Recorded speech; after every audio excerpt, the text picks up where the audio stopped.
Salut les Murasoi. Les murs à quoi? Murasoi quoi, c'est un poisson découvert en 2013 au large des côtes du Japon. Et cette poiscaille a une particularité, celle de dépasser de près de 2500 fois la dose de radiation autorisée légalement au Japon. Voilà, autant vous dire qu'il faut pas s'amuser à le bouffer quoi. Bah pourquoi? Bah parce qu'il est bourré de radiation pardi. Justement, ça fait quoi les radiations? Eh bien, en voilà une question intéressante. Et c'est vrai que, on serait bien curieux de savoir ce que ça fait. Mais comment pourrait-on faire?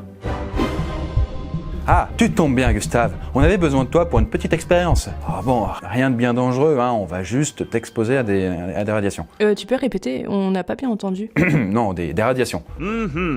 Est-ce qu'au moins il sait ce que c'est que des radiations? Bah je sais pas, on va lui demander. Dis Gustave, tu sais ce que c'est des radiations? La radioactivité, tout ça, ça te dit rien, hein?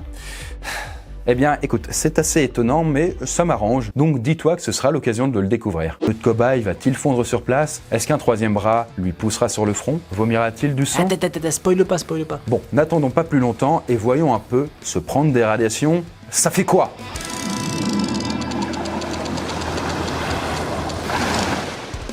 Bien. Par où commencer? Peut-être par voir ce que c'est au juste les fameuses radiations auxquelles va être exposé notre cobaye. Et du coup, les radiations, ce sont des rayons. Alors oui, le terme est rayon, ça a de nombreux sens. Et dans notre cas, c'est le sens astrophysique qui va nous intéresser. Dans ce domaine, un rayon désigne un faisceau formé de particules énergétiques propulsées à une très grande vitesse. Imaginez que c'est comme des balles de revolver extrêmement petites, invisibles à l'œil nu. Du coup, elles foncent sur tout ce qui bouge et ça peut vous endommager. Alors des rayons, il y en a dans la nature. Par exemple, les rayons cosmiques, ceux qui viennent des étoiles, du soleil, tout ça. Ils nous bombardent littéralement à longueur de journée, mais comme ils ne sont pas dangereux grâce au champ magnétique de la Terre et l'atmosphère, eh bien on ne les remarque pas plus que ça. Du coup, la particularité de ces rayons, c'est qu'ils sont invisibles et inodores. Autrement dit, impossible de savoir vraiment quand on est exposé. Voilà, ça c'est pour les rayons. Ok, grosso modo, c'est de l'énergie invisible. Mais quel est le rapport avec la radioactivité et les radiations? Bien, justement, les radiations sont des rayons, et des rayons un peu particuliers. Les rayons radioactifs ont un pouvoir spécial, ils sont ionisants. Autrement dit, ils peuvent traverser la matière et au passage la transformer. Plus précisément, ces rayons transforment les atomes en ions et modifient leur charge électrique. Lorsqu'un corps est exposé à des rayons ionisants, on dit qu'il est irradié. Et pour information, le rayonnement radioactif est dû aux propriétés de l'uranium et du plutonium.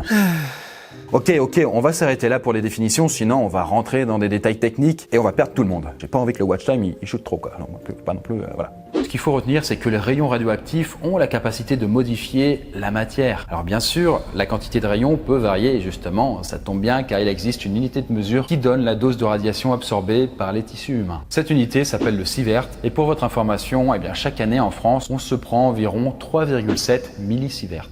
Ça veut dire qu'on se prend des radiations à notre insu? Ouais, mais pas de panique, hein. Ce sont les radiations naturelles des rayons cosmiques ou les radiations envoyées par les scanners, quand on fait une radio à l'hôpital par exemple. Donc voilà, des radiations, on s'en prend, mais vraiment pas beaucoup. Pour vous donner un point de comparaison, en France, la limite légale d'exposition pour les gens qui travaillent dans le nucléaire est de 20 millisieverts, donc à peu près 5 fois ce que se prend un individu lambda en une année. Et tant qu'on reste en dessous de cette dose, il n'y a pas de danger. Mais je vous rassure, hein, notre cobaye va être bombardé à bien au-delà du seuil de tolérance maximale. Oui, parce que sinon, on serait pas là, quoi. Hein. Donc, une dernière chose quand même, avant qu'on se lance, les conséquences de la radioactivité sur l'organisme humain sont relativement méconnues. Surtout quand il s'agit de radiation à haute dose. Je crois qu'une fois de plus, on est en train de chercher à discréditer le nucléaire. Et c'est tout simplement dû au fait que le seul moyen de connaître précisément les effets de la radiation à haute dose sur le corps humain, c'est de bombarder un corps humain avec des radiations. Et du coup, devinez quoi, de telles expériences sont interdites. Les seuls moments où on a pu étudier le phénomène de près, c'était pendant les catastrophes radioactives, Fukushima et bien sûr Tchernobyl. Bon, ok, on passe aux choses sérieuses. Alors on commence en douceur avec 400 millisieverts. Pour information, c'est quand même le taux de radiation maximal enregistré lors de la catastrophe de Fukushima, au Japon en 2011. Ah ouais, on part quand même sur quelque chose de sérieux. Tout à fait.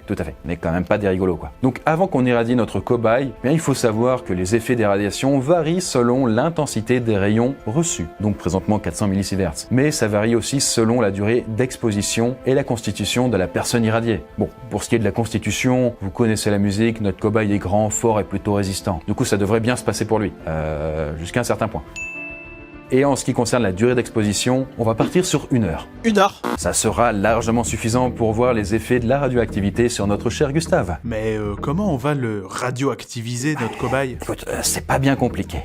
Il y a même plusieurs moyens de faire un Gustave radioactif. Premièrement, on peut exposer notre cobaye à une substance radioactive. C'est ce qu'on appelle l'irradiation. Deuxièmement, on peut lui faire ingérer des substances radioactives qui vont pénétrer dans son organisme. Dans ce cas, on appelle ça la contamination. Pour être sûr que notre cobaye soit bien irradié, on va à la fois l'irradier et le contaminer. Voilà, du coup c'est le jackpot pour toi Gustave. Au début, notre cobaye ne remarque rien de spécial. C'est ce qu'on appelle la phase prodromale. Du coup, la première des 3 phases qui caractérisent les effets des radiations. Par contre, au bout de quelques dizaines de minutes, notre cobaye va commencer à se sentir un peu mal. Oh trop bien, il va vomir du sang. Non, rien de tel. En fait, notre cobaye souffre simplement de maux de tête. Sérieux? C'est tout? Non, quand même pas, ce serait trop beau. En fait, quelque chose de plus préoccupant se passe en lui. Mais pour savoir ce que c'est, il faut laisser passer un peu de temps et revenir dans, disons, 1 semaine ou 2. Qu'est-ce que t'en dis? 16 paranoia-filled days later. Bien. Une fois la phase prodromale passée, s'ensuit la phase dite silencieuse. Une période qui porte bien son nom puisque il ne se passe pas grand-chose. Enfin, en apparence seulement. Alors Gustave, est-ce que ça va mon pote? Bah oui, du coup c'est sûr, t'allais pas t'en sortir avec un simple mal de tête. En 1 heure, tu t'es quand même pris 20 fois la dose limite de radiation qu'il faut normalement recevoir en 1 an. Et ce qui s'est passé, c'est que les radiations fait baisser le taux de globules blancs de notre cobaye. Autrement dit, le système immunitaire du Gustave a pris un sacré coup et il n'est plus capable de le protéger correctement contre les agressions des microbes. Bon, résultat, il attrape plus facilement des maladies et il met plus de temps à s'en remettre. S'ajoute à ça autre chose, en étant soumis à des radiations équivalentes à celles de Fukushima, notre cobaye a sérieusement augmenté ses risques de développer un cancer. Il en aura d'ailleurs probablement un dans l'année qui suivra son exposition. Et bien sûr, ce cancer peut le tuer. Mais bon, allez, on va le soigner en 2-2 et recommençons l'expérience avec une dose un petit peu plus forte. Pourquoi ne pas lui donner des doses similaires à celles reçues par, je sais pas, certaines personnes à Tchernobyl? Bah comment on va faire? Parce que tout le monde s'est pas pris la même dose, non? Certes, mais on peut quand même se faire une idée. Même si tous les gens qui étaient à Tchernobyl au moment du drame n'ont pas été contaminés de la même façon, la majorité d'entre eux ont reçu des doses aux alentours de 4 sieverts, soit 10 fois ce que vient de se prendre notre cobaye. T'es prêt, Gustave? Ah, parfait, j'avais peur que tu sois plus chaud. Bon bah allez, c'est parti. Bien, autant les effets à 400 millisieverts ne sont pas très joyeux, mais autant à 4 sieverts, eh bien on va pas se le cacher, là c'est tendu. C'est vraiment tendu du slip. T'es tendu comme une crampe. D'ailleurs, 1 personne sur 2 ayant été exposée à de telles radiations meurt peu de temps après. Et peu de temps après, eh bien ça veut dire quelques mois, voire 1 an grand max. Eh ben, ça c'est une surprise. Eh bien oui, mais comme pour la fois précédente, notre cobaye va être irradié et contaminé pendant une petite heure. Donc voyons ce que ça donne.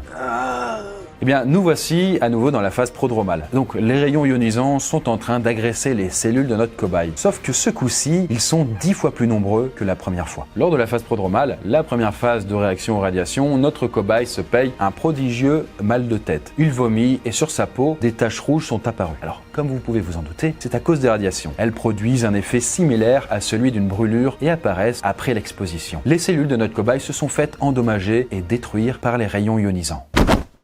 Ah oui, du coup j'allais presque oublier, Gustave perd connaissance. Mais malheureusement pour notre cobaye, le pire est à venir. Attendons donc quelques semaines, histoire de laisser passer la phase silencieuse, pour voir ce qui se passe dans son organisme. Oula, il est vraiment pas bien. Bien, c'est le moins qu'on puisse dire. Les radiations ont mis en PLS le système immunitaire de notre cobaye. Un petit peu comme, si vous voulez, le sida d'une certaine façon, qui lui aussi désactive notre système immunitaire. Du coup là, son organisme n'est plus du tout capable de résister contre les agressions extérieures, même le moindre petit rhume, vous voyez. Et pour cause, puisque là, ce ne sont plus seulement les globules blancs qui ont foutu le camp, mais aussi les globules rouges et les plaquettes. Ils se sont tous cassés. Perso, je sais à quoi ils servent, mais je veux bien que tu fasses un rappel pour ceux qui savent pas. C'est pas bien compliqué, hein. En fait, tout ce petit monde joue un rôle essentiel dans la coagulation sanguine. À l'heure actuelle, si notre cobaye se coupe, eh bien, sans tout ce bazar qu'il a perdu, eh bien là, il ne pourra pas s'arrêter de saigner. Un petit peu comme les hémophiles, quoi. En fait, les radiations ont complètement détruit les cellules de la moelle osseuse de Gustave. Et manque de peau, ce sont les cellules qui fabriquent les fameux globules rouges, les globules blancs et les plaquettes. Autre petit détail, comme beaucoup de cellules de notre cobaye sont mortes, il les a évacuées via des diarrhées et des hémorragies. Mais il y a encore plus dramatique. Les radiations sont si redoutables qu'elles ont modifié l'ADN de notre cobaye. Donc ça veut dire que notre cobaye est devenu... un mutant. Enfin, là, c'est pas vraiment une bonne nouvelle, hein. Il n'y a aucun super pouvoir à la clé.